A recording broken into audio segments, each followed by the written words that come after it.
you want to say hi? No. Oh. That's okay. We're all about consent. Period! We look like we're in Fiji. We're literally in Costa Rica right now. And they're never going to tell that this is in Michigan. They're never gonna know. All right. Welcome to... You should have seen how fake I looked. I was like... I hate this. Okay. I'll introduce it for you. Okay, thank Welcome you. to another episode of the Humble Conversations podcast. Yeah. So, I am so excited to be talking about this. I've been waiting so patiently because I think it's something that like nobody really talks about it, and then so everybody's just kind of like forcing themselves to make friends, and they don't know the qualities that like they should be looking for in a friend, and so they just like make friends just for the sake of having friends. And so that is something we're gonna be talking about. And I told you to talk about it because I think that we have very different. Ew. Cut that out. That me and you, we have different like experiences for the college experience when it comes to making friends. Because for me, I moved to a college where I knew nobody. I didn't have like my siblings, my family, nothing. I maybe knew 2 people here. And so friendships for me is very different from the experience that you've had with people. Like you've grown up with them with high school and stuff, but you're still outgrowing them. And so I think the different perspectives that we'll give are gonna be so good. So this isn't on the list, but I want to talk about what you think. Yeah, tell us about What did I tell you? tell us about your experience with college at first and in the aspects of friends. Okay, so I went to a college that was literally the same campus of my high school, and my high school was 5 minutes away from my middle school. So I grew up in Canada, but I moved here when I was like in grade 6. So I finished off middle school here, went to high school with kind of the same people, and then I came to college with kind of the same people.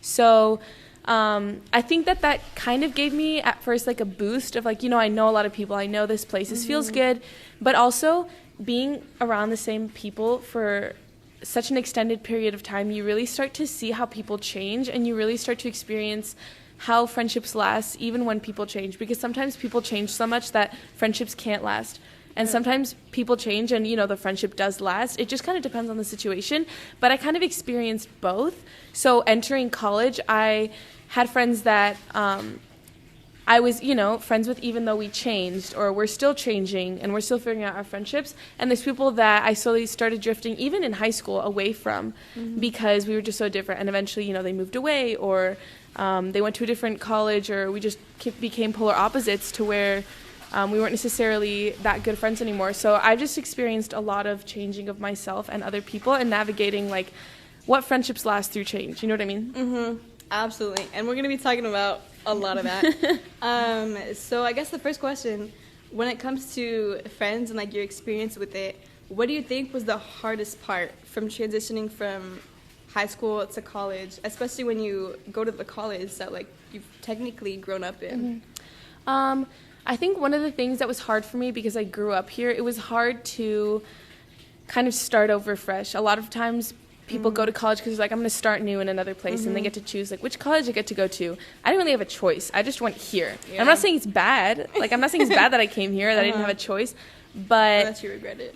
Yeah, it's just more of like, okay, because I came here and I knew so many people, it was harder for me to switch to the, hey, let's make friends. Hey, let's talk to new people. Hey, let's, create a group of friends that maybe I didn't necessarily have before, just to meet more people.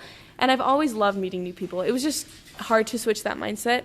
Another thing that was difficult was I was a teacher's pet. So I loved like being friends with my teachers, and I loved being in high school where I was both friends with the high school friends I had, and I was friends with the teachers that I had. And so walking over here, it was a little bit of, not a shock, but it was just a little different not to have that support system of teachers. Even though there's great teachers here, like they're here to help you, it's just not the same when you're not in the same environment every single day. So that was another thing to switch, was like, okay, now you're a little more independent. Now you're not going to have all the teachers, be your friends and have them as a backup, because sometimes when your friends are acting up or whatever, or you just don't feel it, you don't feel like being around people your age, you have that backup too. So that was kind of different for me, I'd say. I get that. Going from Because I know in high school when, like, you're so comfortable and, like, the same friend group that you can just bring that over to college. So, what do you think, for you, what do you think is the most important quality when it comes to making a friend? So if I was trying to define this in, like, one word, I probably couldn't. I mean, like, loyalty and obviously kindness is really, really important to me as a friend. But I think that a quality in general to have in a friend is, it's cliche, but someone who really just builds you up. Like, someone you can have good conversations with. Someone that, you know, if you're struggling and having a bad day, it's not going to be like I'm here whenever you're better. It's like I'm here while you're struggling. You know what I mean? Like, there's a difference. When someone's waiting for you to get better, it's not as deep as someone who's going to come and, like, be with you when it gets hard, you know? Or when you're acting up, or when you might have a struggle. Like, they're willing to stick through things with you, and it makes you a better person because of it. So if you feel like you're not becoming a better person because of the friendship, then you start to question, is this a quality? Like, does this friend have qualities that I want? But then if they're building you up, if they're there for you, if they just consistently make you a better person and you feel like it's both ways, because if it's like, this person's making me better, but I'm not doing squat for them, then it's like, okay, maybe I'm just leeching off of them. But if you're able to build each other up and help each other, I think that's one I would say. So we've had this conversation before, and we talked a lot about being friends with people just because they're the only ones there. And so I want to talk about what's your experience with that and how you got through that, if you did. So, if you did. So being a part of, obviously, elementary, middle, and then high school, especially Adventist education, public school is larger, so you have generally a larger group of people to choose from. But I've always grown up in smaller schools, so I went to a significantly small elementary school, I moved to a significantly small middle school, and then high school, it was bigger, but you're still kind of limited. And so there was people that I found I clicked with, not necessarily because of the proximity, but just because, we had a lot in common. And we had a lot of the same classes, we had a lot of the same interests, so we were able to connect with that, and it was really fun to get to know them through that. And I've also experienced out of high school, even though we clicked, because we don't have that shared basis of things in common anymore, not necessarily like things we like, but also what we're doing together.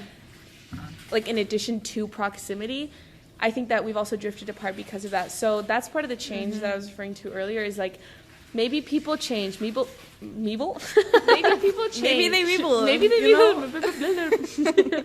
Maybe people change, or maybe people don't change. It's just the circumstances surrounding you just kind of lose things in common. So kind of in the sense of being friends just because we're near each other, I think there's good things that can come out of, we're both taking a hard class together and we're both in this high school, let's just make the best out of it.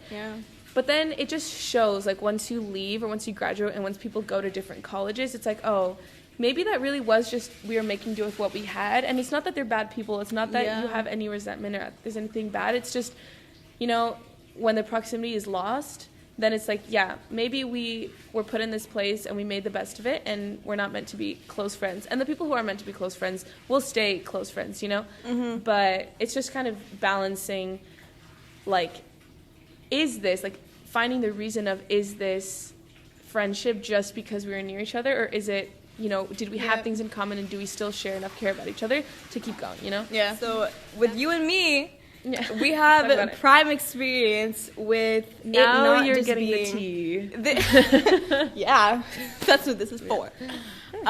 So for us, we did grow up kind of in proximity. You know what I'm saying? Because we lived at least in the same country, and so we would see each other sometimes. We'd have sleepovers and do some random things, and then you moved away. And so, but I feel like just because the distance goes away doesn't mean the friendship does. Let's hear you talk about that. Oh my gosh. Because I know we talked about it. Yeah, we were talking about this the other day, and it was like a really good conversation. Like, we were staying out in the soccer field sitting for like probably an hour and a half. It was really cool. Highly recommend. Yeah, you should. Our parents were really, really good friends, but we didn't know each other enough. They hate each other. We didn't know each other enough to choose a friendship. So because our parents were friends, we just became friends. Yeah. And we were even if we were maybe 30 minutes, an hour away, 20 minutes, all this stuff, we were still kind of close to each other. So, like, we would hang out on weekends, or we would stay over at each other's houses and stuff like that. And so we were really, really good friends back then. And once I moved, we didn't have that proximity. So obviously we couldn't be spending weekends together. We couldn't be eating dinner with our parents. Like, things are different. But I think that this is, like you were saying, this is a really prime example of Celeste and I obviously have changed very much as people. You should when you're growing up. You have to. Like, if you don't, like, something's wrong. If you're staying as you were as a child, like, you can keep some qualities, but you gotta move through life. Up. So we've obviously grown and developed and matured in different ways. But I think that is something that I've appreciated, is that we're not necessarily tied to, we're only friends if we're 30 minutes away. And even if we went through periods where we didn't talk as much or we didn't see each other as much, like, we didn't see each other for a really long time. And years. Yeah, and it was difficult because I still obviously cared about their family. I cared about Celeste, and it was really, like, special to think about the memories that you have, obviously, in a friendship like that. But something that I really appreciate is, like you said, distance doesn't cut a friendship or a relationship down. Like, yeah, it can be harder to navigate that, but if you're committed and you're caring about someone, you can't blame distance unless it's like a really rare situation. But if I'm attentive and I'm caring and I'm saying, I still care about the friendship, let's talk, let's catch up, it doesn't die if you don't want it to. So I think in those distance friendships and distance relationships, or even just like long term, not even long distance, is long term, of like friendships that grow over time, it's just not letting, we've been friends for so long, that made us stop being friends, or we live in different countries or different places, we stop being friends. Like, if you care about it enough, you're not going to use it as an excuse. You know what I mean? Absolutely. I feel like that's kind of what we felt and what we were talking about the other day. For anybody who, like, hasn't thought about it yet, like, there's a difference between, like, a good friend and a childhood friend. Like, there's a difference. Because if you have a childhood friend who you've been friends with for just a really long time, and you've always said, yep, that's my friend, that's my best friend, that's my good friend, and you're just saying that, and you're not actually developing a constant relationship with each other, that's like, as we grow, we're still getting to know each other and being friends and moving each other along. But if you're saying, this person's my good friend, they may be treating me badly now, but we're still, like, I just can't not say they're my best friend because we've said it for so long. Like, some people stay with a best friend who's just not good for them, and who's just, that relationship is not healthy, because they're thinking that a childhood friendship and a long-term friendship equates to a healthy friendship. Does that make sense? Yeah, they think that they have to be with this person. Yeah, and being long-term childhood friends with someone can be an amazing thing, but that is not going to be the main factor that dictates whether this is a healthy relationship for you. So, just as a PSA, I don't know if that's the right word. I don't even know what PSA stands for, but I just hear it in this context.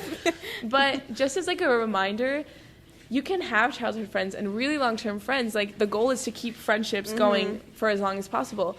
But just because you're childhood friends or long-term friends with someone doesn't mean that you're going to be the best kid out for each other in the long run. It could, but don't let that determine it. You know what I mean? Yeah. You can absolutely cut people off. You can. If they're not contributing to your growth, to your mental health, to your, like... You can. People just think that, like you said, like, I've been friends with them for so long. Yeah. Okay, well, stop it now. You know what I mean? Like, so. You can enjoy, obviously, you can enjoy the memories you had. And maybe cutting them off won't be a negative thing. Maybe it's, listen, we've drifted apart. We've constantly been saying that we're, like, good friends, but I just don't feel like we're as helpful to each other as we used to be. And maybe, we're just better off as just saying we're friends, or, there's nothing bad. They just have to be bad. But if it is bad, don't be afraid to cut it off. As difficult as it is, trust me, I'm a people pleaser. I get attached. I'm a super overly sensitive and emotional person. Like, I have it, like, pretty bad, like, as it is in this sense. So it's really, really difficult to cut people off. But if it's going to be better for you, at some point, my mom always tells me, at some point you have to make, when things are important, you have to make decisions that are better for you over the other person.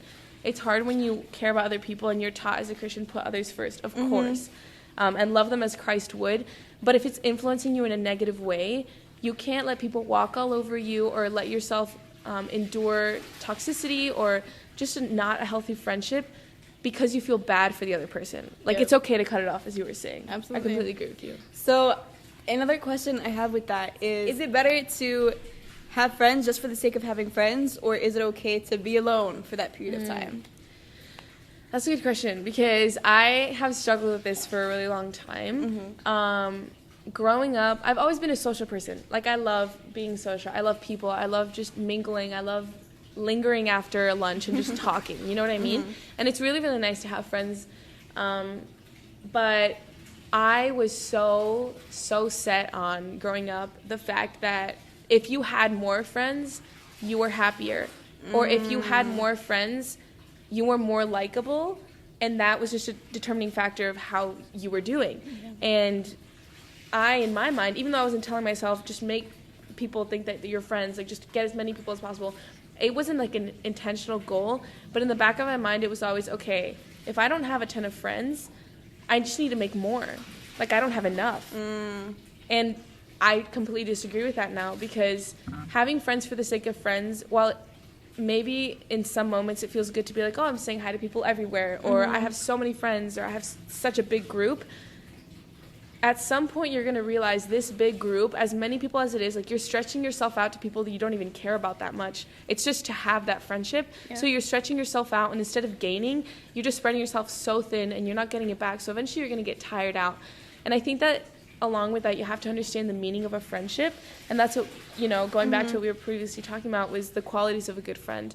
And if you're spreading yourself out to a bunch of people, but they're not really doing anything for you, they're not technically your friends. They're just people you want to associate yourself with to make it look like you have friends, which is not going to end up good for you. So everybody always says it's better quality over quantity, better 2 good friends than 15 lame ones or 15 surface level.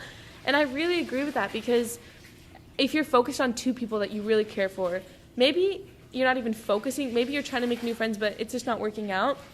If there's 2 people that are there for you and you commit yourself to those 2 people, it's going to be constantly help, constant feedback, constant, like, emotional support, constant, not compliments, constant, what is the word? Assurance? Yeah, constant reassurance, just like constant flow of healthy conversations and healthy, like, behaviors that's going to build you up. And that is going to make you thrive so much more than if you walk around with 15 people that you barely know.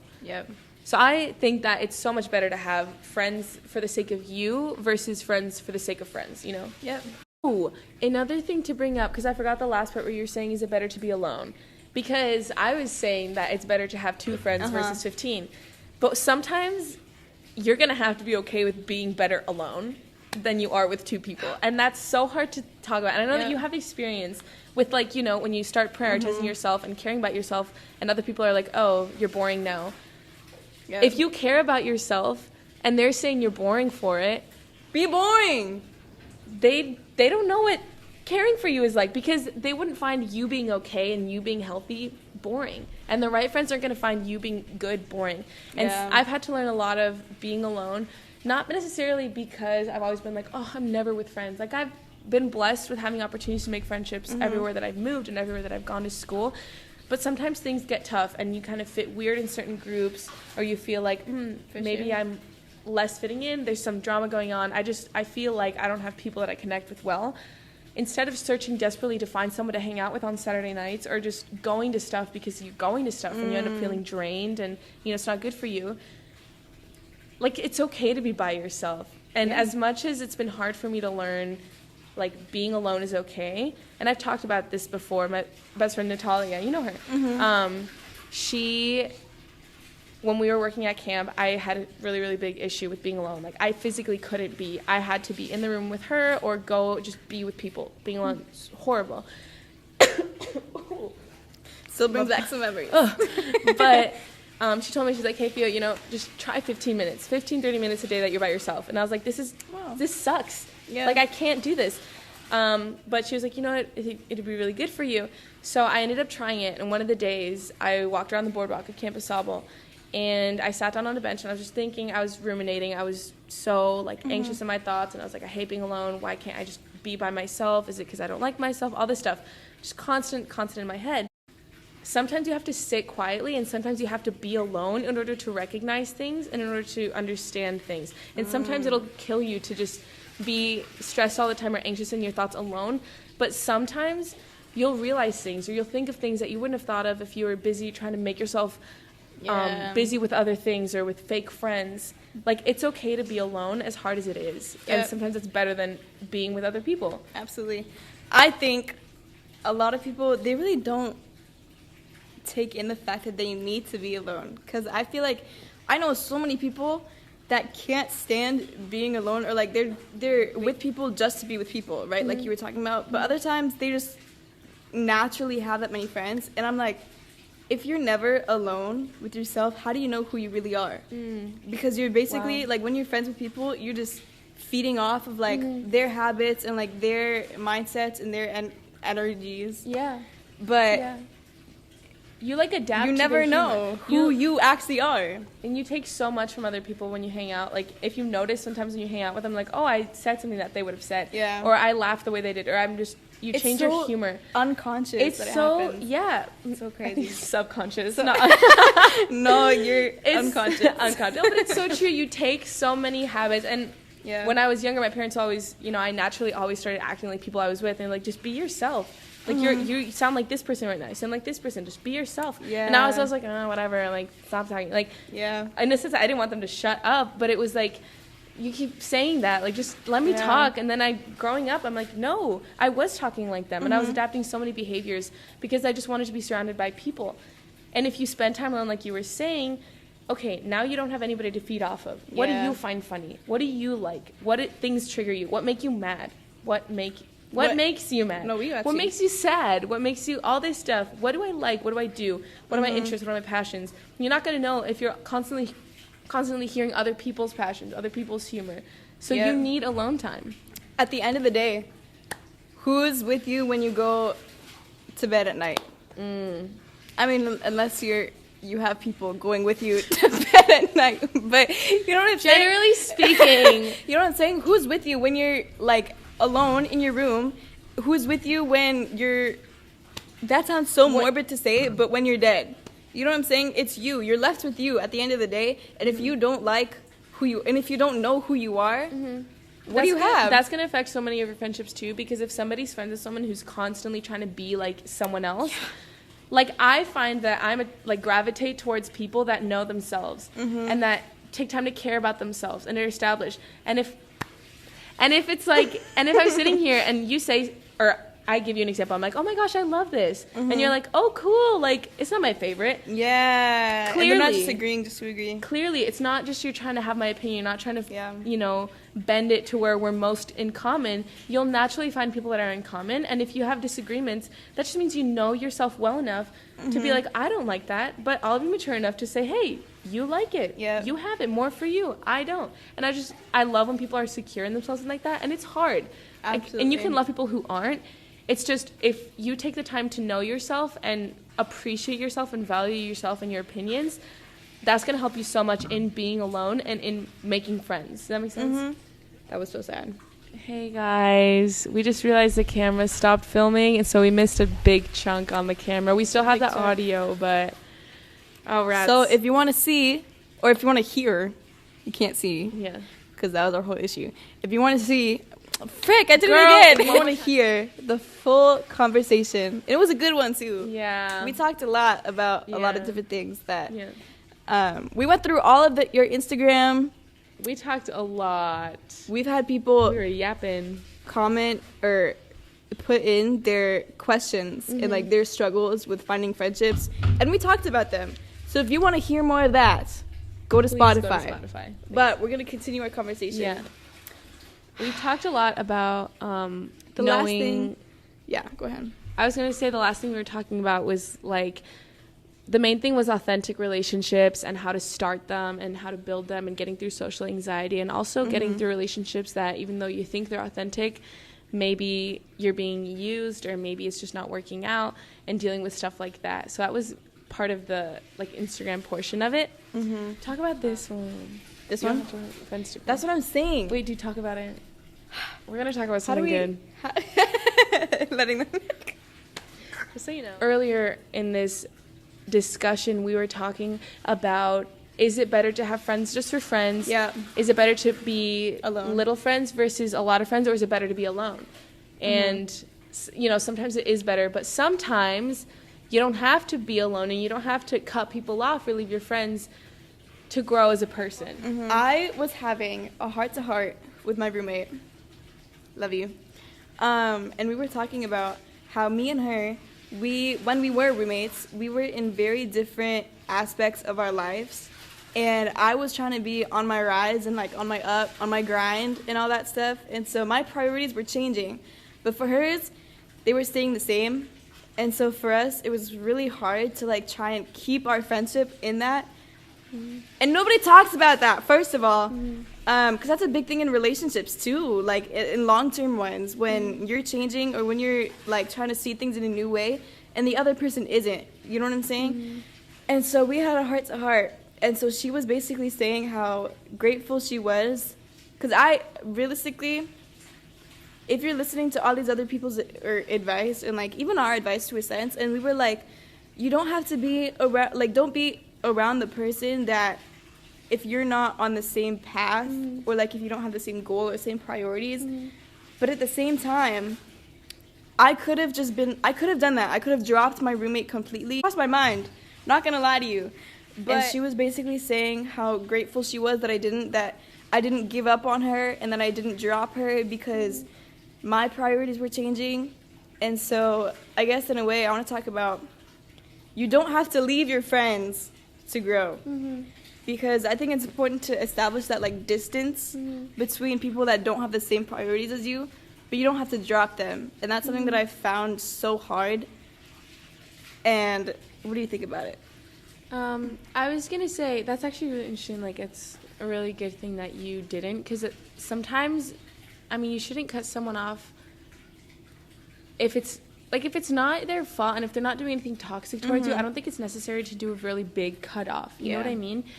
And I think relationships, like this little fountain behind us, like relationships are like water. Like relationships go and they flow and, they're not always the same. And yeah, your friendship is water. Like it's that category. It's my friendship. But water doesn't stay still if it's moving. Like down a creek. Down a creek.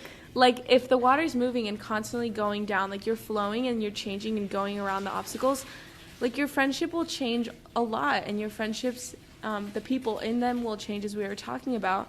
And so going through the flow of, hey, maybe we're not spending as much time together because we just don't see completely eye to eye on what our goals are at the moment. But it's not, I realize that you're not trying to do the same thing as I am right now, so I want to stop being friends.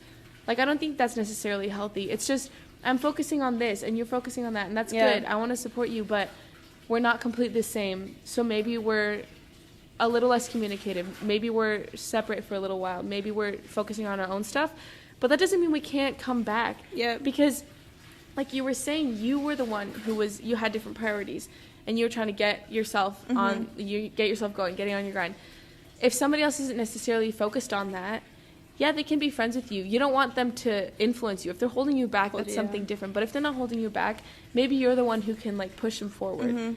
And if I was in that situation and you were on your grind and I was like, I wasn't prioritizing that. Maybe it's okay that I wasn't, but if I see that and I'm like, maybe that's something that could help me. And I'm like, hey, listen, I really need your advice. There's a learning opportunity. There's a growth. And then you get better. And once I'm getting on my grind, I can help you too because now I'm there. Exactly. And it's just, your friendship will change over time. You don't have to leave them if that's the situation. Or maybe, you're supposed to help them. Or maybe you're just supposed to be less closer, spend less time together just for a while. I think it definitely depends because it depends on the person, but I would say lead by example because if the friend that isn't on their grind is constantly hearing and like you're the one telling them to get on their grind, they're probably not going to listen to you. That's going to be so much less effective than you being on your grind and then them seeing how good it is for you. You know what I'm saying? So like by example. And then another thing that you talked about that I wanted to point out was it's so important to distance yourself from those people, but it's not a drop. Yeah. And so for me, I did do that. I distanced myself. Sometimes it was low-key, like, subconsciously of me, because I didn't notice I was doing this. I found myself, like, being in the room less often or asking her to hang out less because we were on our different places, but that doesn't mean we should stop being friends, if that makes sense. But you made that decision for you, like we were talking about. And making decisions for your happiness, even when the other person's not doing anything wrong, is really, really important. And, maybe it's not that you guys had a falling out. Maybe it's not that you guys just don't click anymore. Maybe it's not that you had anything against her. It's just, maybe I'm transitioning to a point where I care a little bit about different things. And we're just different like that. Exactly. And it's not necessarily bad.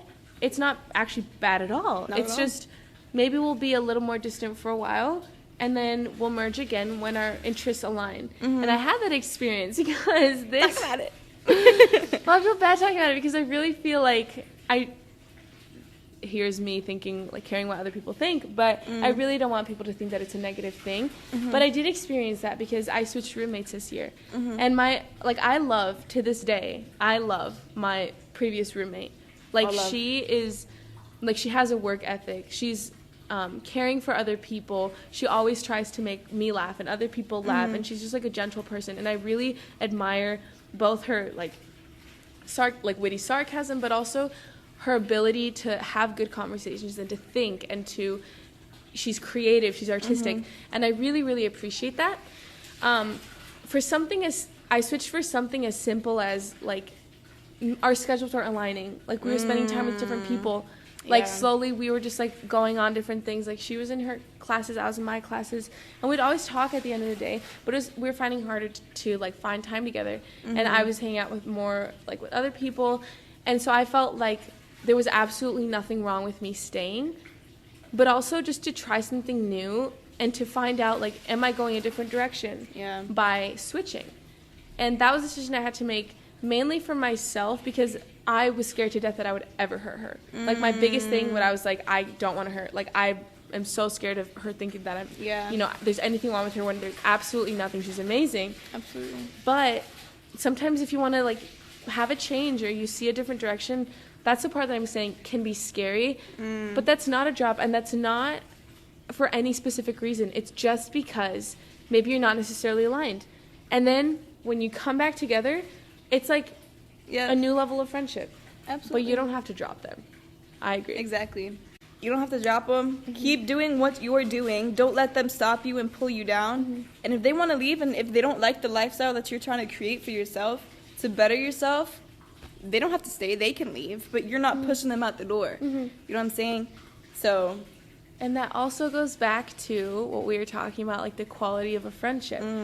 Is if somebody leaves because you're doing well for yourself, that's not a good friendship. No. And if somebody wants to support you and they want to help you care for yourself, then you know that that's a person who you want to keep because they care. And even if you're busy, like studying, going to the gym, making like all these things that you have priorities for, even if they feel like you're not spending as much time, they simply have to say, hey, you know, I'm really happy that you're doing well. I'm always here to support you. We haven't talked in a while. Like, I feel like I would love to spend more time together, but I get that you're busy. I just want to let you know, like, you're doing great. Like, that shows a mature and caring person who cares for you. Absolutely. And if they're not willing to do that, then again, that's someone you filter out. And that's someone that's just not necessarily impacting your life in the most positive way. And you don't have to drop them. If it's toxic and they're trying to come after you, I'd say cut it off. But if it's not, you can let it go gently, and that's fine too. It's the way that friendships flow. It's like the water, like we were talking about. It just ebbs and flows, and whatever's meant for you is meant for you, and you'll figure that out. You'll know if it's good for you or not. You really have to know yourself by spending time alone and really know what's good for you, what you feel, how you feel, what people are doing for you. And with that, you'll really establish who are my friends now, my good friends, dedicated friends, not my childhood friends, not my said long term, but the ones that are actually healthy and good for you, you'll know. You know? You'll know.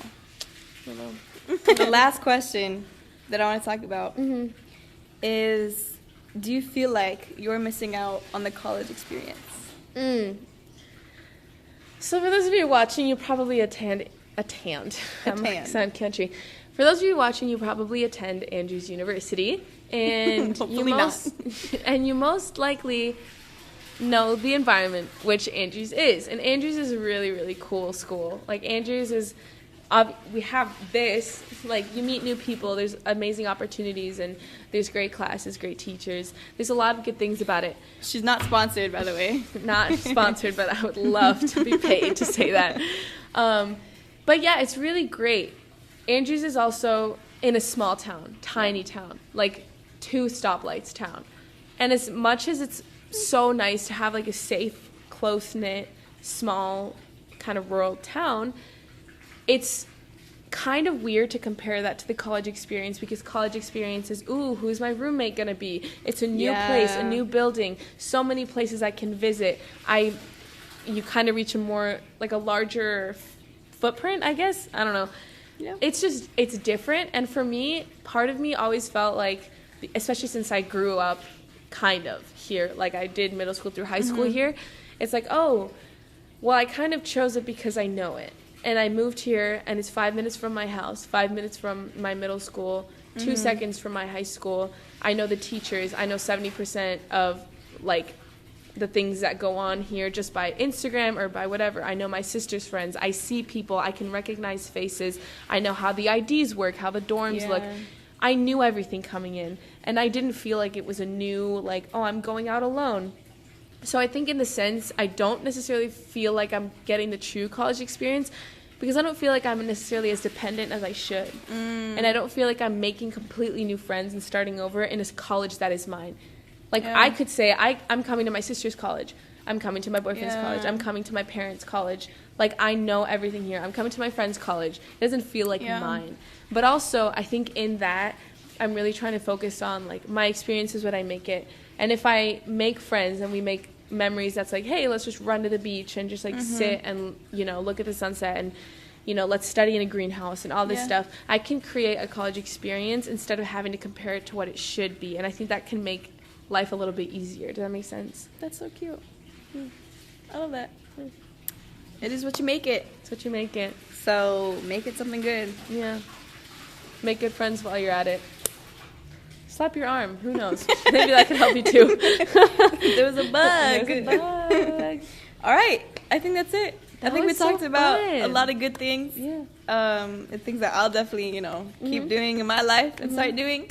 Yeah. So, thank you. Thank you for having me. It's so cool. Like, we literally got here and we were like, oh my gosh, it's so cool. Like, I'm so excited. It's such a cool place to film. And it's such a good conversation to have. It was, yeah.